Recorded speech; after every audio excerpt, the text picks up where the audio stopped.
All right, hey everybody, this is Dr. Chris Kaatz. I'm the Assistant Director of Bands at Stephen F. Austin State University, and I am joined by my co-host, Faolan Smith. Hello, listeners. Thank you guys for coming out today. Today is a really special episode for us because I know we normally deal with the big pieces of wind band written in the last century, but today we're going to do something a little bit different. We're going to go back to the 1700s to one of the earliest pieces written for winds, a Mozart wind serenade. So before we talk about this serenade, first we got to talk about Mozart himself, because this piece wouldn't have been possible if Mozart wasn't born. So Mozart was born in 1756 in Salzburg, Austria, one of the two big cities in Austria. He was born to a musical family. His father, Leopold, was a pianist. Mozart was a prodigy on violin and piano. And his father, Leopold, really exploited him and his older sister, Maria Ann's abilities as prodigies. They went on numerous tours of Europe, and they learned lots of new dialects and styles of music throughout these tours, made a lot of lifelong connections throughout their lives. And, however, Mozart did not receive any formal schooling, believe it or not.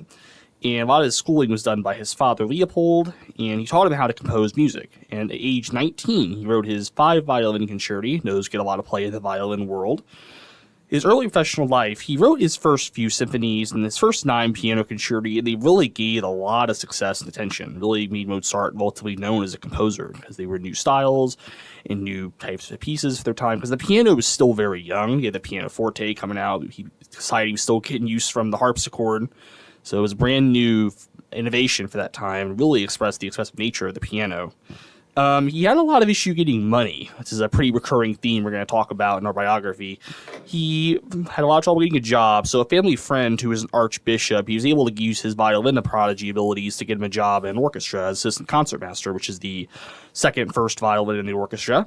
Pay was not stable for that.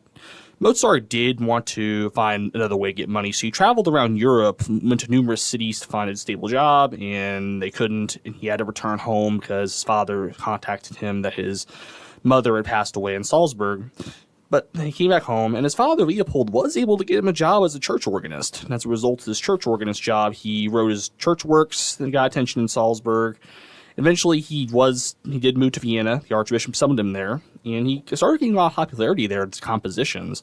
And while there, he actually met a really prominent classical composer named Franz Joseph Haydn, who also did a lot of breakdown and composed a lot of symphonies. And Mozart decided to base his symphonies on similar styles of Haydn's. Eventually, he got married. He had 6 children, but unfortunately, only 2 survived infancy. And he wrote his piano concerti, which he premiered as soloist. He was a prodigy soloist, and he loved playing his own works. He also was a conductor. He also conducted the premieres of his symphonies. It's really interesting. He was exercising both his abilities as a soloist and a conductor. Because one thing I've learned in researching Mozart piano concerti, the soloist usually sat in the front facing the orchestra. So he would kind of conduct them, then play his solo part. It's really cool how they would do that back then. The final part of his life was very hard, because he had a lot of trouble getting a stable income in Vienna. He went to the courts of the royal families for help, and they told him, "We like you, but we like Italian composers more, preferably Antonio Salieri, who was another Italian composer." Mozart knew Salieri, so it led to a professional rivalry between them. And another part of the reason why Mozart had so much trouble with debt is because he was an avid gambler. He would gamble, and then he'd pull out loans to gamble, and then he wasn't able to pay them back. But however, he also had some other uses of his money. He went out traveling a lot, and that was also a big use of money. But the traveling was important because he met a lot of influential people, especially a librettist named Lorenzo da Ponte. So Lorenzo and Mozart actually collaborated to produce his opera, especially the Magic Flute, which we'll talk about later. He also did the Nozze di Figaro, or the Marriage of Figaro, and Don Giovanni. Those are 2 of Mozart's most performed and well-known operas. Those are premiered in Prague. And for those of you who are not super familiar with the genre of opera, a librettist is the person who writes all the text, who writes the story, and then Mozart was setting the music. So Lorenzo da Ponte was a big-time librettist in this time in Vienna. So this was a pretty all-star collaboration between one of the more notable composers of the day and one of the more notable librettists of the day. So great. So we had 2 big celebrities collaborating at the time. Mm-hmm. So, and he also had to pay Lorenzo, because I don't think Lorenzo worked for free. And Mozart still had a lot of trouble getting money. So Emperor Joseph II, Mozart knew a lot of nobility. He actually asked Mozart to be a court composer, and Mozart agreed. It was low pay, but it allowed Mozart to do what he loved and compose music. And he took the job, and as a result, he composed his chamber pieces, his serenades, and divertimenti, and those were performed pretty regularly at courts. However, he was dealing with depression and numerous health conditions. During that hard time he was dealing with that, he actually wrote the Magic Flute, his final opera, and his final symphonies, including his last two symphonies, Symphony number 40 and 41, although those two are his most known and most well-performed symphonies. There's a really interesting tie-in between his symphonies and his opera. Symphony number 38, his Prague Symphony, it was written right after the Magic Flute was premiered in Prague. And Mozart actually incorporates a rhythmic material, da-da-da-da-da-da-da-da, from the overture of the Magic Flute into the first movement of that symphony. So if anyone here wants to listen to the overture and that first movement of Symphony number 38, you can hear a pretty interesting resemblance to it. Unfortunately, Mozart was still dealing with debt, and he was able to pay off some of it, thankfully. But a few months prior to his death, he had something really interesting happen. An anonymous person, it was believed to be Count Franz von Walsegg, commissioned him to write a requiem for his death, and he was very obsessed with writing this, very preoccupied, and it's speculated the reason why is because this person, whether it was Walsegg or someone else, promised to fix his family's financial instability. However, fate came for Mozart before he could finish it. He passed away in 1791 in his home in Vienna. The Requiem was not finished. He did actually write half of the Requiem. He wrote the vocal lines and the bass part up to the Hositis, which is a little bit after the Lacrimosa. He wrote the full part for the Introit and Kyrie sections. And his official cause of death is unknown. They believe historians were actually able to get a hold of his old medical records and look at some stuff that's happening in Vienna, and they determine it's possible he may have passed away from strep, because penicillin wasn't invented back then. So it was a little hard dealing with these diseases we know now were a lot more deadly than they were now. However, the Requiem was finished by a composer and friend of the family named Franz Xavier Sismayer. Mozart's wife, Constance, asked him to finish it, and he did. So when you listen to the really famous Lacrimosa of the Requiem, you get a chance to hear Mozart's vocal lines and Sismayer's instrumentation playing underneath, which is really interesting. And after his death, his family did sell off some of his manuscripts to pay off the debt, and his wife Constance also gave royal concerts in their home. They got a pension from the emperor, and they were eventually able to become financially stable. So at least had a somewhat good ending with the money.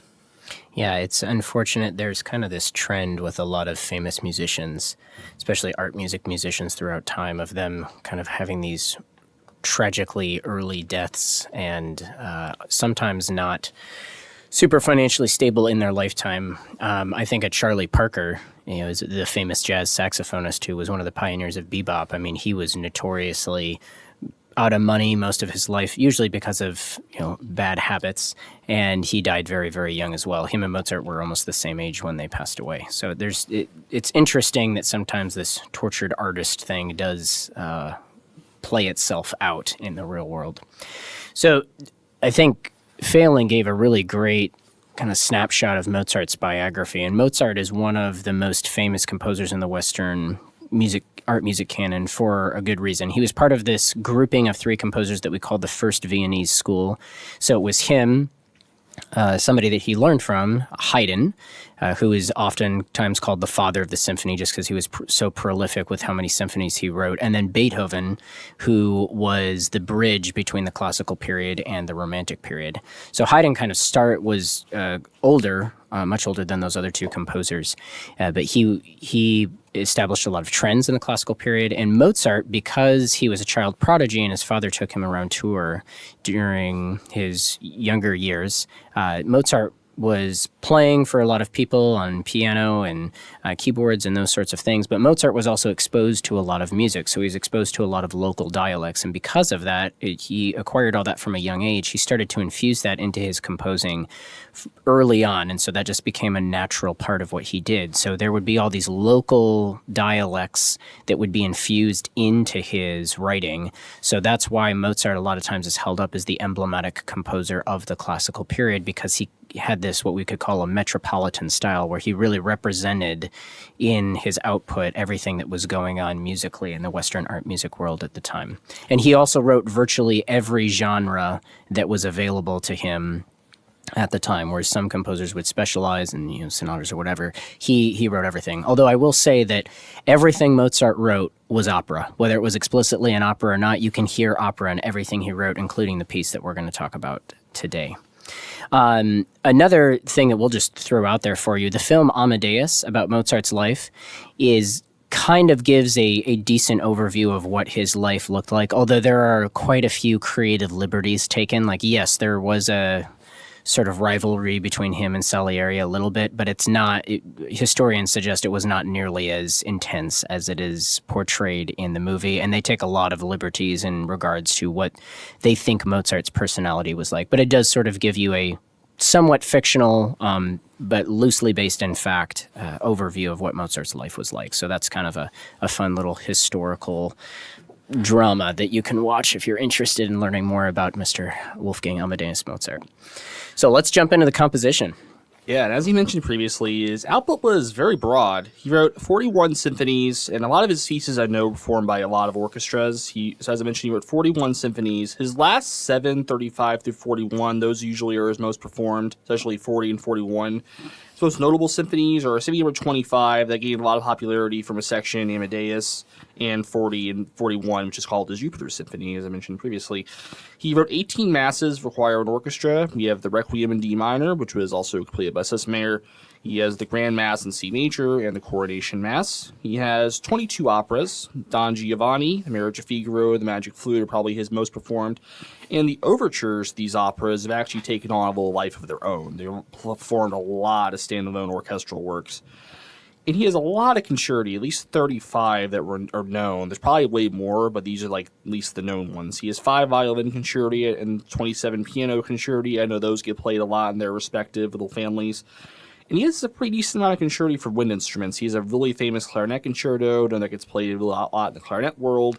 He has 3 flute concerti that I know one of the concerti is actually for flute and harp, which is really interesting. And he has 4 horn concerti. One thing that's really interesting of these horn concerti is that horn concerto number 1 is in a different key, and the other 3 are. The other 3 are in the same key. It's a really interesting trend he chose to put that one concerto in a different key. And he also has an oboe concerto. There's a really interesting story behind that piece. It was actually lost for 150 years until it just was recovered by chance in 1920. It was also possible Mozart used it as generative material for his flute concerto number 2. He has 23 string quartets. He has 80 sonatas for various instrumentation, a lot of them for our violin and piano. Both those are Mozart's primary instruments. And there was a really famous one called Piano Sonata number 11, times referred to as the Alla Tocca. The third movement of that's really famous, so definitely check that piece out. He has some time. And he has 25 divertimenti for various instrumentation. Most of them are only for winds, but the others were for small orchestra. And he does have 13 serenades of various instrumentation. There's a really famous one called Eine kleine Nachtmusik, which is serenade number 13 for strings. And he also wrote 3 orchestral wind serenades number 10 through 12. We're going to talk about number 12 today. And the rest of his serenades were for small orchestra or some combination of that. So let's get into Serenade number 12. I know that's the big topic on our list today, so let's go ahead and get into it a little bit. So it was one of 3 orchestral wind serenades. Now, these are orchestral wind serenades, because these originally instruments that were used in the orchestra. They were not originally, the wind band didn't exist back then. A lot of the instruments we know for wind band hadn't been invented yet, and the idea of a wind band was not even thought of. But the orchestral winds was a really notable thing back then. And it was written for Emperor Joseph II during his time as court composer. Again, also the other 2 wind serenades and divertimenti. A lot of it was the emperor was really fond of wind instruments. He loved them. So Mozart wanted to write that to make it possible. And there are 2 other wind serenades, as I mentioned previously. There's the Serenade number 10 in B flat, sometimes called the Grand Partita, and Serenade number 11 in E flat. Mozart was writing in a relatively mature style in Vienna. He was still trying to integrate himself there as a composer, and he was allowed to write for this court composer, so he allows to make some money and do what he loved, which is write music. The instrumentation was for 8 players, 2 oboes, 2 clarinets, 2 bassoons, and 2 horns, so it's a really common orchestral setup at that time. And something I think it's really cool as I was researching this piece, and noticed it followed a really similar format of a classical era symphony. Fast tempo in the first movement, slow tempo in the second movement, minuet or tempo in the third movement, or scherzo in place of later symphonies, and then a fast fourth movement. And same with the forms. We'll get into things about forms later, but it's really interesting how Mozart based this piece really similar to a symphony. And the serenade does have an unofficial nickname attached to it called Nachtmusik, or night music when translated to English. And the serenade was written in the style of dances, and essentially with courts. A lot of people think of royalty in courts; they think of dancing in the court. That's why Mozart chose to write this in dances, possibly. And Mozart also transcribed this piece for string quintet. His string quintet number 2 is a transcription of this piece. And so it was actually one of the first pieces written for Harmoniemusik. So Harmoniemusik was this trend that was going on in the classical period where you would have these small groups of wind instruments that would be hired by courts to provide entertainment at parties. And a lot of court composers would sort of use these to elevate their status, and they'd sort of get in competition with one another about who had the best groups. And so they were all trying to hire these good groups and good composers to write these pieces for them. Something that I think is worth noting, back in those times, people weren't walking around with iPhones and all this stuff where they could have access to music 24/7 if they wanted to. A lot of times people were not the only time they would hear music is if they were going to a party or something like this, or if there was a street performer or something of that kind. So music was much less common in their culture than it is in modern day culture. And I think in some ways people appreciated it more because it was so rare. And also film didn't exist back then. Movies, we weren't able to log on to our Disney Plus app on our iPad and watch thousands of hours of content. The closest equivalent to that somebody had to a movie was going to see an opera. So that's why operas were really popular. And this trend was especially prevalent in Vienna, which was sort of the place in the world to be doing Western art music at the time. So, if you're a business person and you want to establish yourself, you kind of go to New York City in the United States, like that's a big hub for business. Vienna was the hub for music making. If you were, anybody who's anybody was in Vienna at that time. So these groups were hired usually to provide entertainment music that was oftentimes background at these parties. What's really interesting about Serenade no. 12 is that this and Serenade no. 10, Serenade no. 11 a little bit less so, but Serenade no. 12 has a very serious tone about it. It's in minor, which is a little weird if it's going to be like pleasant background music at a party. And like Faolan was talking about a moment ago, it's also set out in the same form as a classical era symphony. So some people will look at this piece as if it's a classical symphony for 8 wind instruments. Now, Harmoniemusik, there were a variety of these different chamber ensembles. The instrumentation varied, but for them, the sort of quote-unquote standard instrumentation was pairs of oboes, pairs of oboes, clarinets, bassoons, and horns, which Serenade no. 11 in E flat and Serenade no. 12, the piece we're going to talk about today, were both in that instrumentation. The Serenade no. 10 in B flat, which is almost 60 minutes in length if you perform it, and has 7 movements. That's given the nickname the Grand Partito, though a lot of people suggest that was not Mozart's nickname for it, that it got attached later on. That was for an expanded instrumentation of additional wind instruments, including basset horns, which are sort of an outdated member of the clarinet family that we don't use anymore. But there were other composers around this time that did write for these pieces. Beethoven wrote a couple of pieces for wind octet, include just an octet for wind instruments, and then a rondino that was, some speculate, previously a movement from the octet that got removed and turned into another piece. And then Felix Mendelssohn also wrote a nocturno for 10 wind instruments, and that was expanded eventually into a full-blown overture for sort of a predecessor of the current modern-day concert band. And then there was an arrangement eventually done by someone else, Boyd is the guy's last name, for a concert band. That's a really lovely piece. Pretty tricky, but really lovely. Yeah, so let's jump into this piece. So first movement 1, Allegro. So the first movement, like Faolan was talking about, this is a symphony for 8 wind instruments, it would be in cast and sonata form, which it is. So we're going to give you just a quick rundown of what a sonata form is for those of you not familiar with it.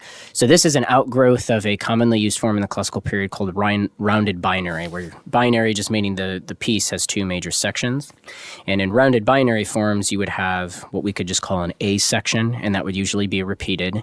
And then you would have sort of this thing called a digression, or some varied material, and then you'd get the A material, the beginning material that you heard at the beginning of the piece, repeated again. And this got expanded out into the sonata form, where we get this thing called an exposition, where you introduce 3, possibly more themes, but typically there's 3 sort of thematic areas.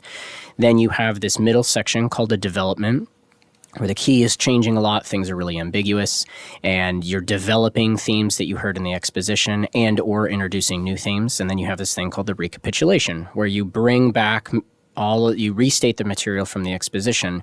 But the thing with the exposition, it would oftentimes end away from the tonic key, so your starting key, and the recap, quote unquote, solves the problem of the exposition, where you're trying to end in the home key.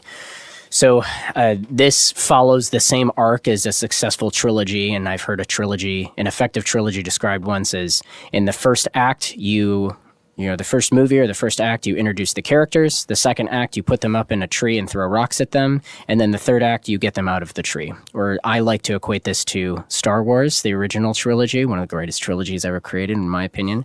You introduce all the characters in the first episode, blow up the Death Star, but Darth Vader's still alive and the Empire is still out there, so there's still something to do, but that's sort of closed off and there's resolution. Empire Strikes Back, you're developing all the characters, there's all this tension, stuff is happening, Han gets frozen in carbonite, this, that, and the other thing, Luke's starting his training, fights Vader, all this sort of stuff. You find out the big plot twist, and then it's very open-ended.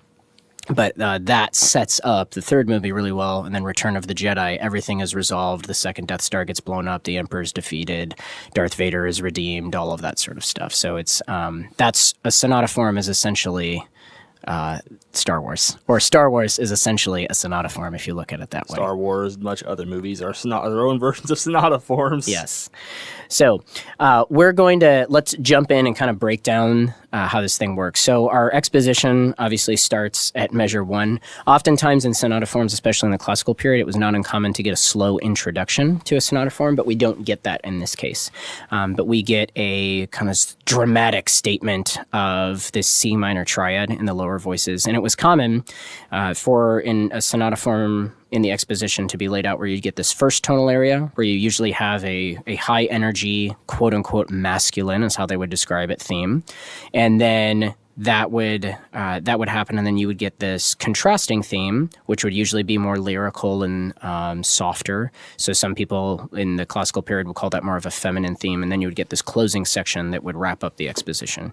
So our first thematic or tonal area, or some people call this P, the primary theme, starts at measure 1. We get a second statement of it at measure 22, this time with that's sort of elaborated in the upper voices while the bassoons are playing the main theme. Measure 28, we get this fun little transition with some running eighth notes and these forte chords that recede to piano. And then in measure 39, Mozart employs this technique called a medial caesura, where we get to the end of the first tonal, or the first thematic area, and there's this pause in the music. So there's a caesura in music, meaning a break in the sound. There's a little break in the sound in measure 39 where there's some rest, there's a 2-bar oboe solo, and then that leads us into the second thematic area. And during that transition that we had leading up to the medial caesura, we modulated from the key of C minor to E flat major, which is the relative major. So those keys share key signatures, but now we're in major versus minor, and E flat's our new tonic. And then we get this long phrase where you could examine this from a few different places, but you get this dee-da-dee-da-dee-dim idea introduced in the oboe. It's stated again with the horn coming in, and then there's sort of an elaboration of this played, and then there's a second elaboration of this played, and each of these sort of subphrases are 6 bars a pop. And that leads us to measure 66, which is our closing section, because we get this big, fat, perfect authentic cadence leading to the downbeat of measure 66, and then we get what's called the closing section, which wraps up the exposition.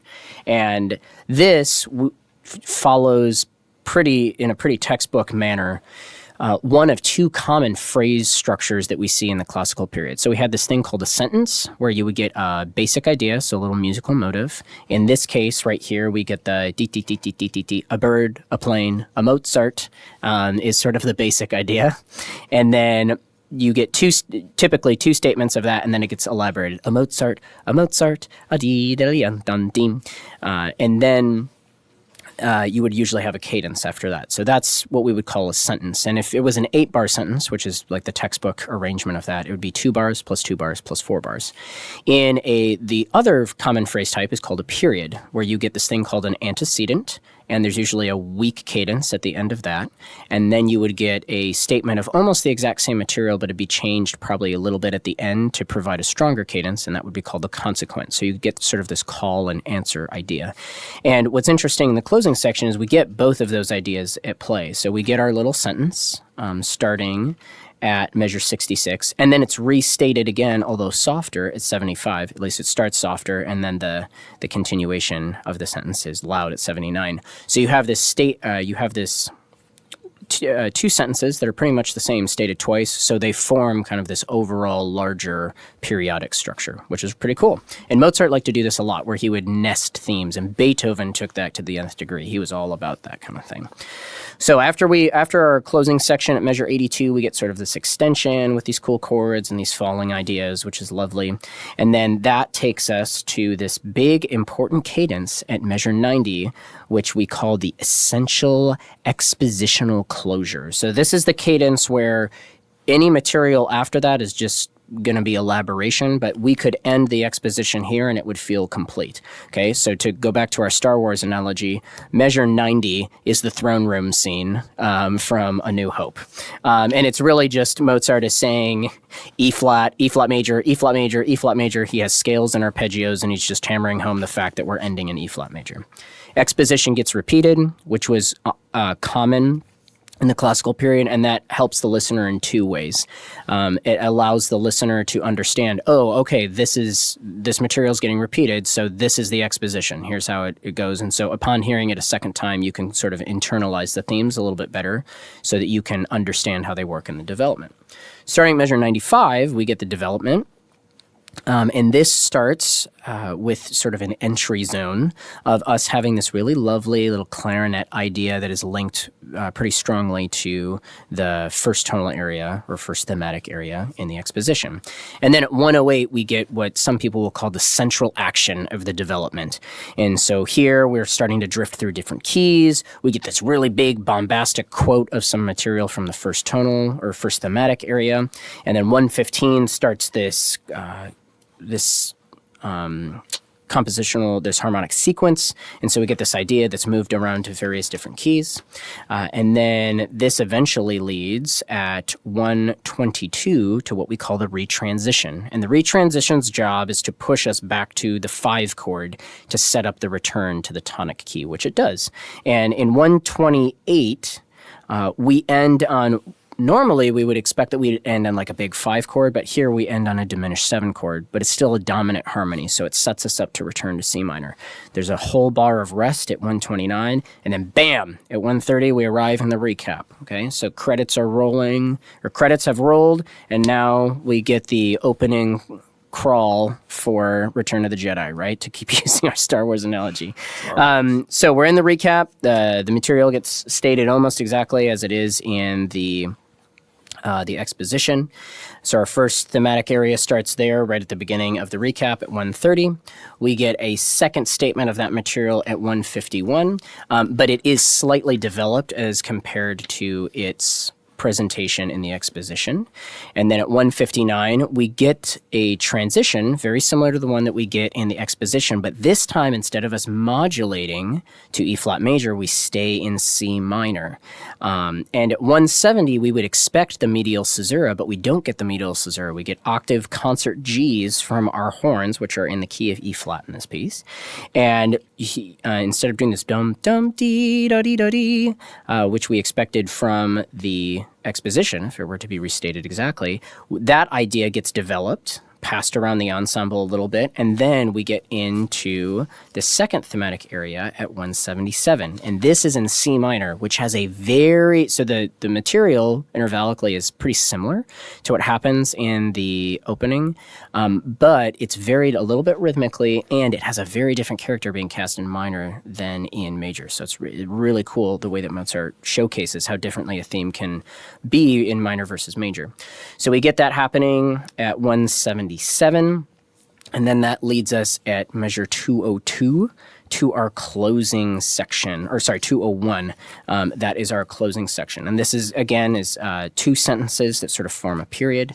And then at 2:15, just a little note, we get a bird, a plane, a Mozart, a bird, a plane, a Mozart, and then at 2:14, a Mozart. And then in 2:15, this is a really cool little detailed addition. The first oboe goes dee-dum-dum-dee to this high C that's not in the previous iteration. So it's a really beautiful little nuance that if you're going to conduct and do this piece, definitely bring that out because it's a cool, special little moment. So that happens. And then at 2:17, we get the extension that we had at the end of the closing section in the exposition, but there's some additional material with the oboes getting pretty raucous on the top of the sound, and it's really cool. And then that leads at measure 227 to our codetta, just like we had at the end of the exposition. And at 227, we get another special cadence called essential sonata closure. So, this is the point where we could say that the piece ends, and then everything after that is just elaboration. So this would be probably after, everything after 227 to the end, that's all the Ewoks partying on, the Force Moon of Endor at the end of Return of the Jedi, and then all the Force ghosts show up, and boom, the credits roll. So there's the first movement of the Mozart Wind Serenade in C minor. So our little Star Wars trilogy. Let's go into movement 2, which is also in sonata form. Yes. So sometimes composers in the classical period would do this thing that some folks will call slow movement form, which is a sonata form without a development. Now, that is not what Mozart chooses to do here. He has this lovely Andante movement cast in triple meter, and it feels like it's in one, but it sort of feels like it's in three, and so it's sort of in both at the same time. So it's kind of in that middle zone tempo-wise. Lovely little movement that's written in E-flat major, which contrasts kind of the really dark opening of the first movement. So if the first if this piece is operatic, because we talked about earlier that everything Mozart wrote is opera, even though it's not really opera. It's not literally an opera. This movement would sort of be like, the first movement could be all of the, the tension between the villain and the hero and all that sort of stuff, and all the characters are cast that way, sort of Don Giovanni-esque. And then this second movement would definitely be sort of like the hero and the love interest, getting to know one another and all this sort of stuff. Because you do have a lot of these, like the oboes playing this really sweet music, and then you get sort of the heroic pastoral horn sound that's maybe more, the dashing hero with his flowing golden locks and, all of that stuff. So enough with my silly analogies. So we have our first thematic area of our exposition starting in movement 1. There's no introduction here since this is already a slow movement. A slow introduction wouldn't make a whole lot of sense. And this utilizes a periodic structure. So we get this antecedent idea that's 8 bars long, and then we get almost the exact same music stated again at measure 9, which is our consequent. But it's changed slightly. There's this lovely little oboe line that is weaving and sort of these scale-wise patterns that lead to these arpeggiations into this tender little cadence at measure 16. Measure 17, we get this transition that sets up the second tonal area. And during this transition, we modulate to the key of B flat major. So now we're in the dominant key. Which is fully what we would expect in a sonata form, is that we would go to the dominant for the second thematic area. And so if our first thematic area is sort of this subdued and quiet and pretty and gentle theme, we would expect something contrasting for our second thematic area. And initially we don't really get that because we get something that's a little bit more rhythmically active with the clarinet introducing the first part of this idea. And this is also another period, so we get sort of this idea at measure 24, and then the idea gets restated at 32, and this is where we get sort of the louder, fuller, more animated theme that we would expect to contrast our gentle, more subdued, calm theme. And I've heard people describe this as a peasant dance because you have the bassoons sort of this in the bottom, and you have these syncopated figures going on in the middle voices, and this rhythmically active thing happening in the oboes. So this is everybody in the village is out in the square dancing with no shoes on, getting, mud on their feet. Who cares? Because they're having a blast, and, there's a keg, and it's all great. So it's a big old peasant dance. And then this leads to a quiet, gentle, suddenly quiet, gentle, fun little cadence at measure 38. And that takes us to measure 39, which is the closing section. So we have this little wada wada wada idea happening with this ostinato and the clarinets and the bassoons, as the oboe has this lovely little cadence, or has this lovely little theme that leads to a cadence in measure 45. And then that gets, so that would be our EEC, or our essential expositional closure, at 45. And then Mozart does like a trademark thing where he does the cadence, and then he restates the one chord, but puts the soprano voice up on the third, and then he restates the cadence that the chord that he just stated. So you get this do, mi, do. That was a very common thing that Mozart would do at cadences. He would just sort of extend the cadence by a couple of chords. Then we get the development at measure 47. And as expected, it's common in the development for us to take themes from the exposition and restate them. And that's what happens here. We get the first theme is presented.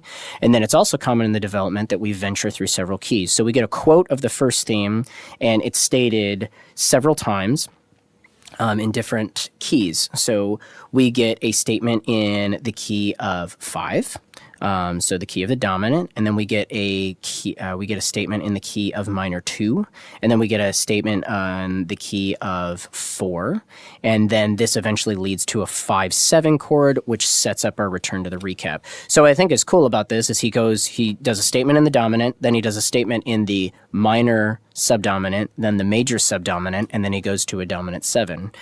So he kind of has the whole development feel like it's pushing towards a cadence where you have 5, and then you have predominant, and then you have, predominant, predominant, and then that going to dominant, and boom, there we are. And now we're in measure 70, which is our recap. First, we've returned to the key of E flat major. We get our first theme stated again, although this time we only get the antecedent, only the consequent. We don't get the antecedent here. So this is a short little idea.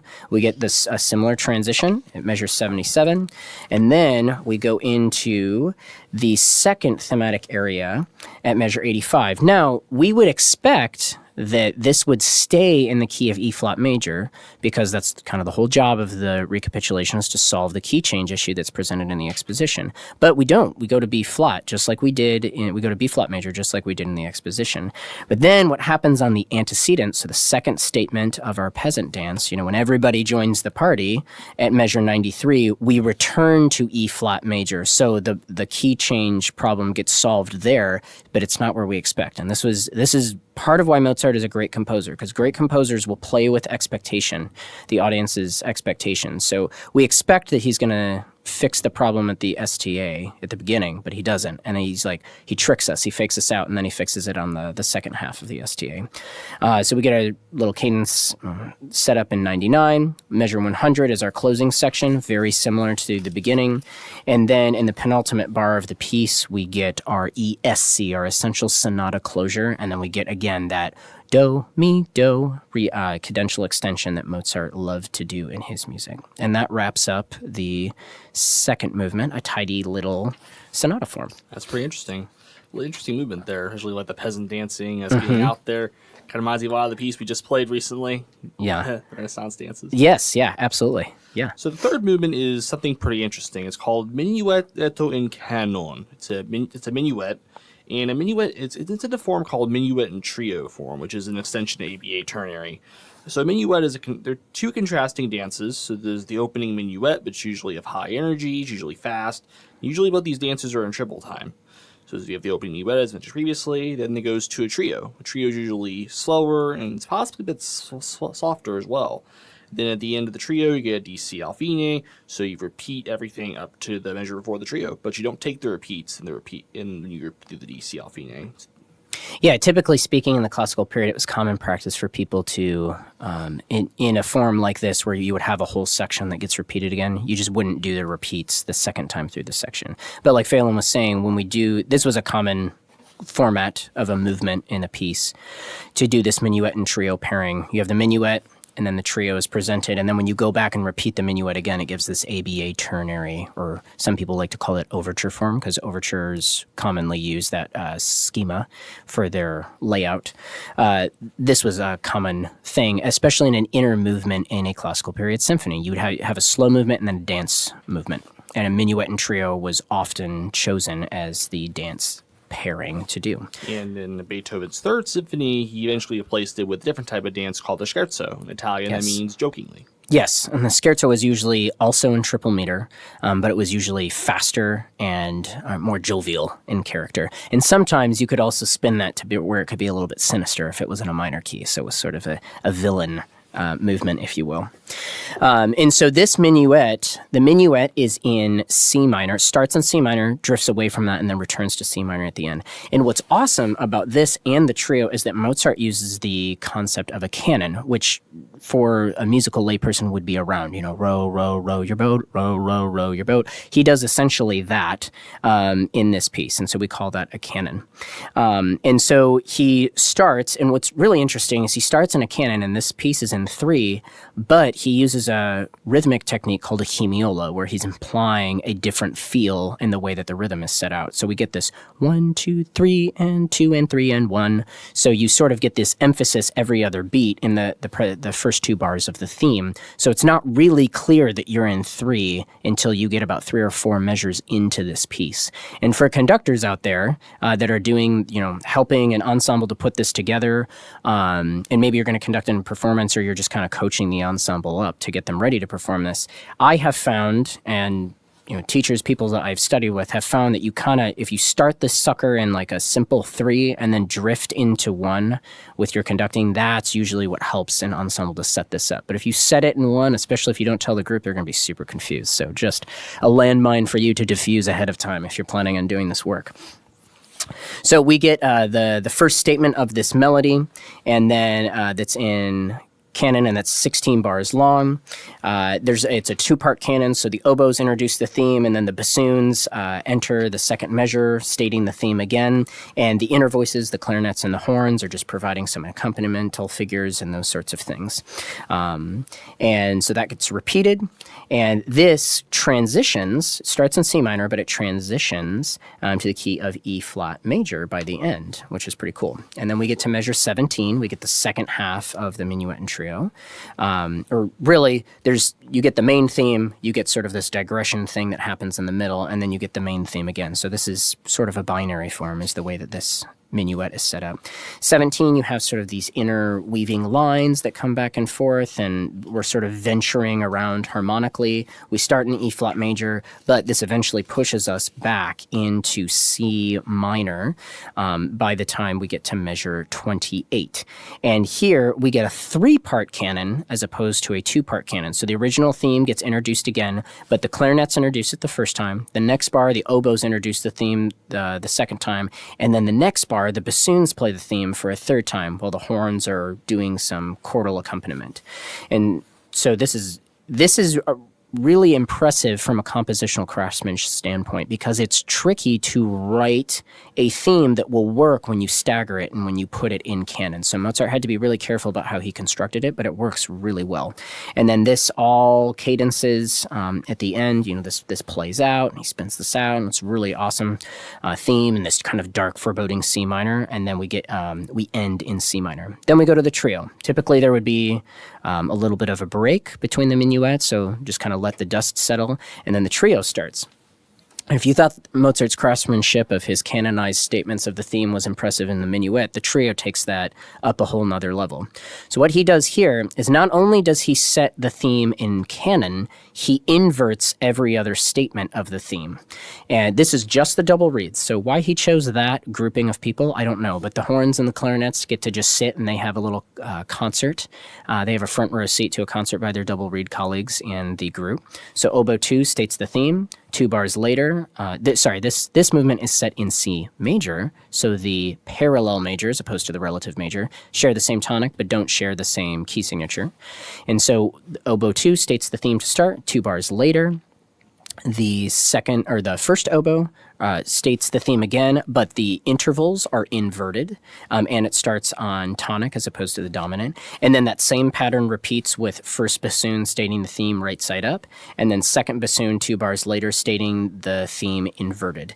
And that trend sort of continues throughout the movement. You have a 14-bar statement that gets repeated, and then you get the second statement that's repeated, and all of that stays in C major.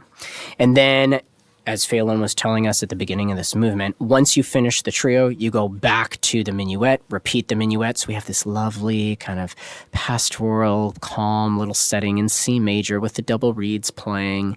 And then we go back to the dim, foreboding C minor, play the whole minuet again, probably not taking the repeats. And that wraps up our minuet and trio, which is our third movement. Unfortunately, there's no Star Wars analogies you can do with that. Right, yes. Not as much. It doesn't lend itself as well. So the fourth movement here is really interesting. It's also Allegro. It's also a fast movement. And the form for this is a little bit different. It's in a form called theme and variations. There's 7 variations. Some people say it's 8. But usually it's 7 variations times 8. And this piece is a really interesting story. This piece actually performed last semester here at SFA by a wind octet here. Yeah.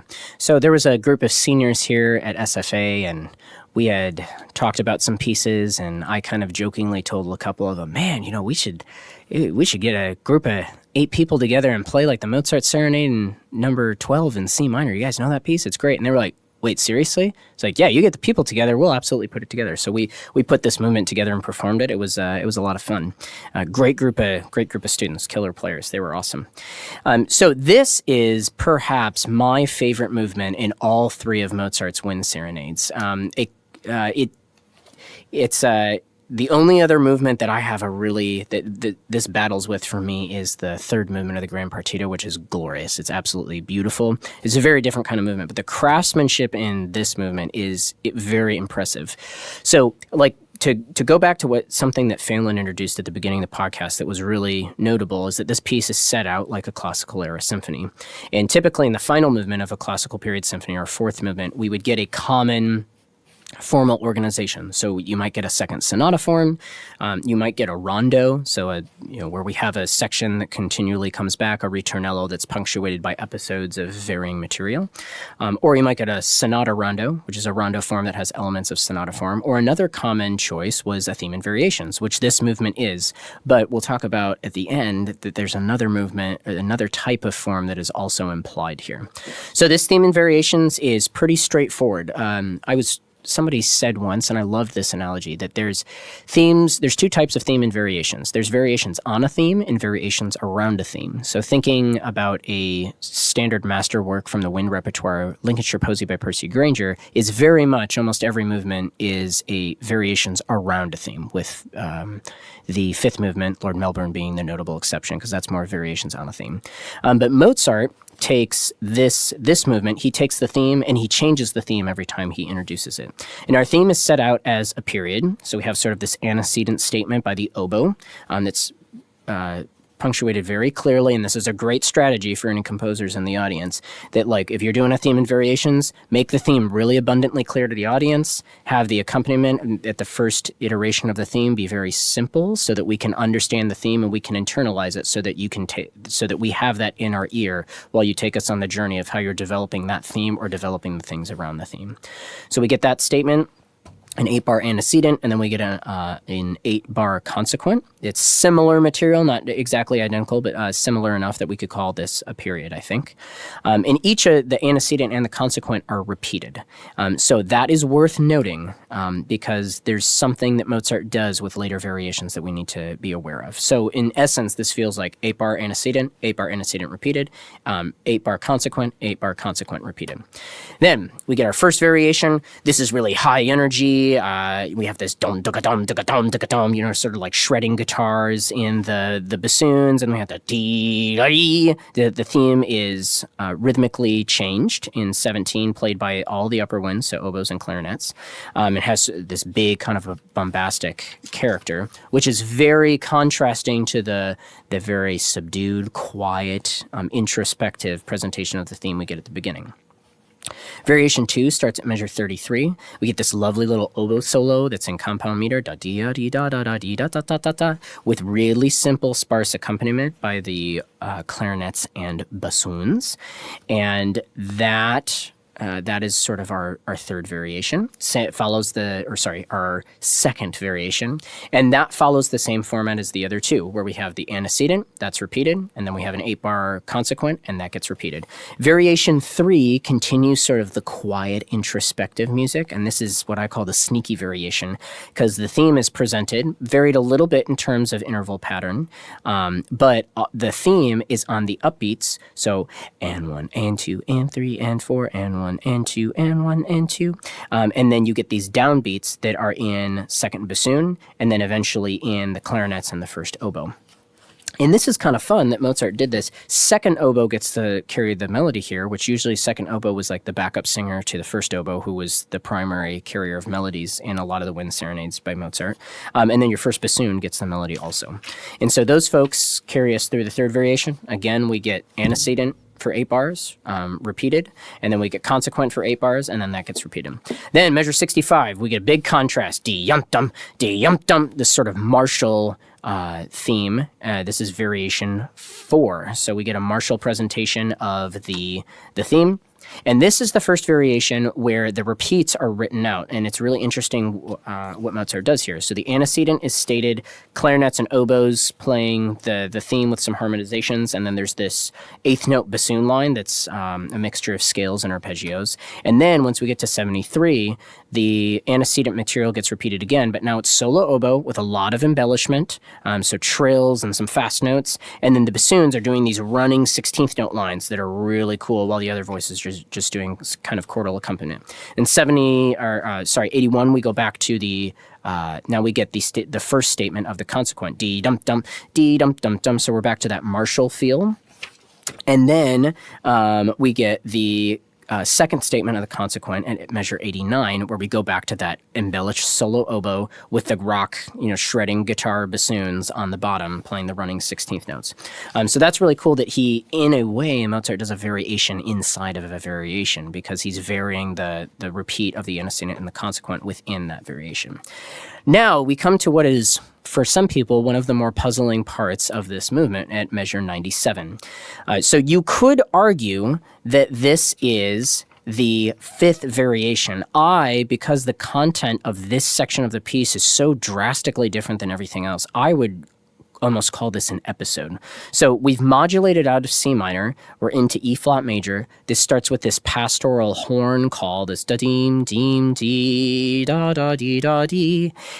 This is a much longer section than anything else that we've seen in the piece thus far. There's this big chunk of music that's repeated from measure 97, all the way through 112. That all gets repeated. The clarinet gets this sort of dancing line amongst these triplet things in the second clarinet, and these alternating 8th notes in the bassoons. So we have sort of this polymeter of jom chicka doom happening underneath this clarinet line. And then we get the second repeated section where the oboes and clarinets listen da-dee-da-dee, and we get sort of this longing theme, which leads to another horn call, another statement of this clarinet idea, and then all of that gets repeated again. And then at measure 137, we get a horn call that is the same as what we get at the beginning of this sort of episode in E flat major, but then the clarinets play the horn call, and instead of playing it in E flat major, they play it in C minor. So it's setting up a return to C minor, which we will talk about in a few minutes when we talk about the other form that may be at play here. But it's sort of this transition back into C minor. So those of you who want to think ahead and are trying to guess what other form might be at play, there's a little carrot for you to chase after. So then at measure 144, we get to what I call variation 5. Some people might just call that variation 6 if you refer to that E flat major, that big middle section, as a variation. And then this sounds really similar to the first statement of the theme. The notable difference here is, first oboe is playing the theme almost in the exact same presentation as the beginning. But we get this really cool counterline in the bassoon that's pretty active. So there's this dialogue that's happening between bassoon and oboe that's fun that we don't get initially. And then we get a written out statement of the antecedent, and now second oboe, with some help from first clarinet, is carrying the melody, and first oboe has this really pretty descant line, which is not to be ignored. So make sure if you're doing this piece, oboists and conductors helping a chamber ensemble with this, make sure that you pay attention to that descant line. It's really beautiful. 160, we get the first statement of the consequent. Similar orchestration to the first statement of the antecedent. And then 168, we get the second statement of the consequent. Again, similar orchestration as the second statement of the antecedent for this variation. So this is, again, a variation within a variation. This sort of parallels the technique Mozart used in Variation 4. And then we, at measure 176, we get variation, what I call Variation 6, Variation 7, if you call the E-flat major episode a variation. And I call this the ghost variation because there's very little rhythmic information. It's just a lot of sustained chords and these mezzo forte piano moments where there's sort of these presses, but they're not really aggressive, and everything's pretty soft and subdued and transparent and maybe a little bit eerie. And then this begins to unwind, where we get this series of suspensions over this, G drone octave, and then we get, and this all leads to, at measure 211, like a full bar of rest, and then we get these we get these 7 of 5 chords that are restated ding, ding, da, and then we land in measure 214 on this dominant chord. So this pretty G major chord, and we're expecting that we're probably going to go into another variation that's in C minor. But Mozart, in his typical joking fashion, at measure 216 takes us to the final variation, Variation 7, which he puts in C major. So it's like, surprise, da dee da dee da dee da dee da dee da dee da. So this, if this was an opera, I would argue that maybe it's a comic opera because it ends all happy and it doesn't end sad, right? So this, the first time I heard this, I literally laughed out loud because it was so unexpected, and we're suddenly in major. So it was pretty hilarious. So this goes, and then we to this cadence at 251, and then we get sort of this codetta idea at 242, where we have these soft chords, and then they lead to sort of this dum digga dum digga dim, where we're just restating C major over and over again with these arpeggios and these sort of pedal tones, and then we get this final dim dum da dum fanfare-like cadence at the end to conclude the movement. So that's the layout of the variations. But what I think is really interesting, what's the most interesting thing about this movement, is that I think this movement also has elements of sonata form in it. And in sonata form, as we talked about earlier in the first movement and the second movement, typically the first theme and the second theme will contrast themselves in terms of character.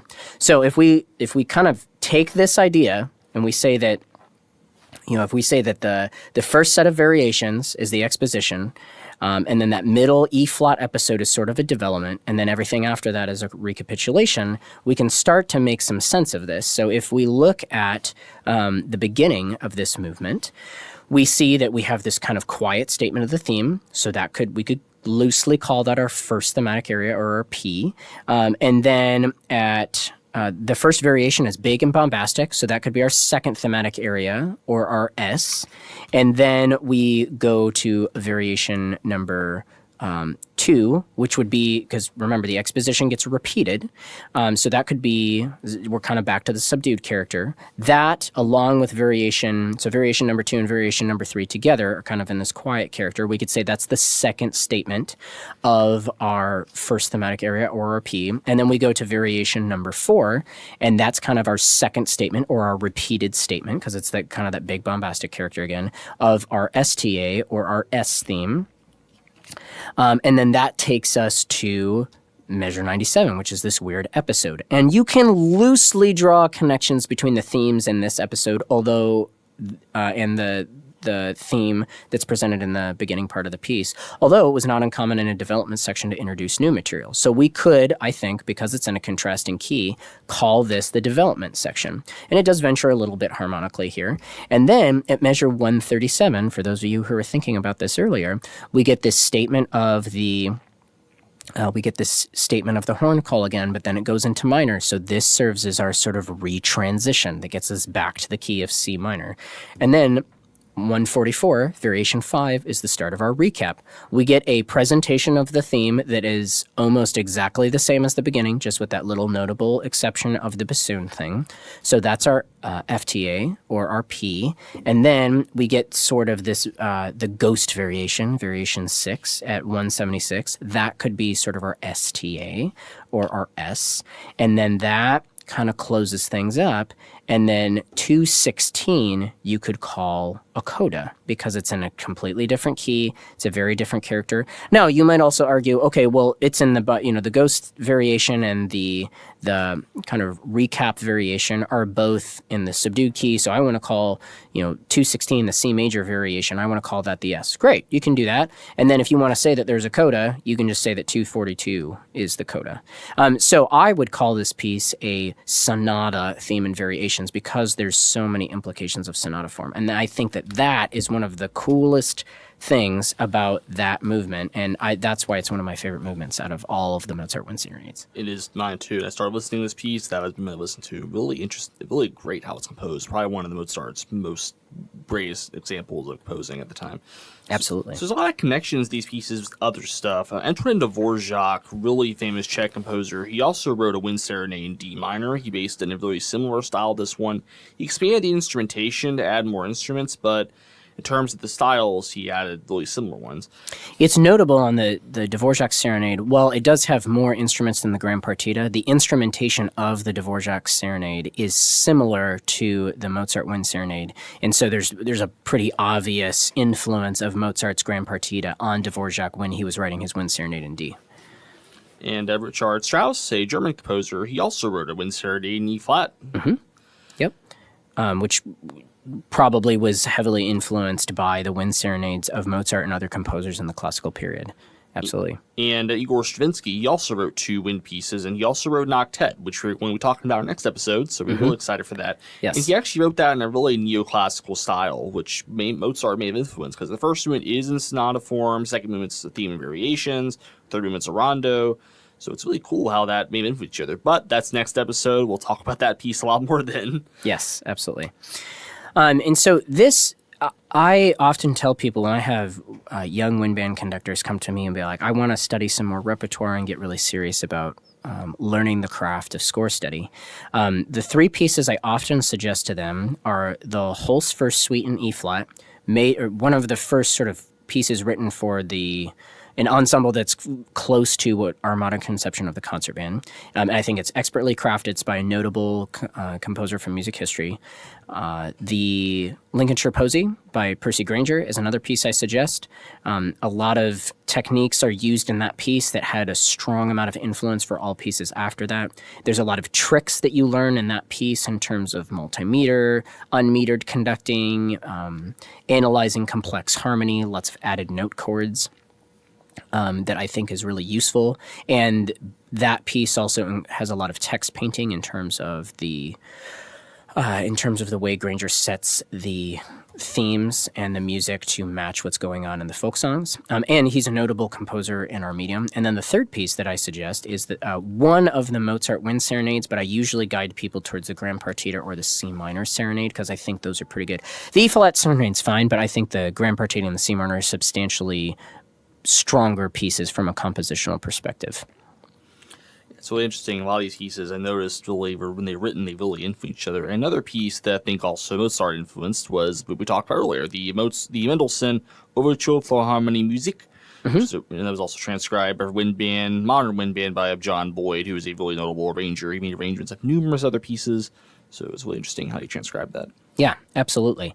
And so another thing that's really important to know about the Mozart wind serenades is these had a strong influence on chamber music in even the periods after them. There was, in the Romantic period, a flute player who was professor at the Paris Conservatory named Paul Taffanel, who founded this group, this society for chamber wind musicians, and they sort of resurrected some of this chamber music from the classical period, including the Mozart wind serenades, and they also commissioned a fair amount of wind chamber music, including a piece by Charles Gounod called the Petite Symphonie.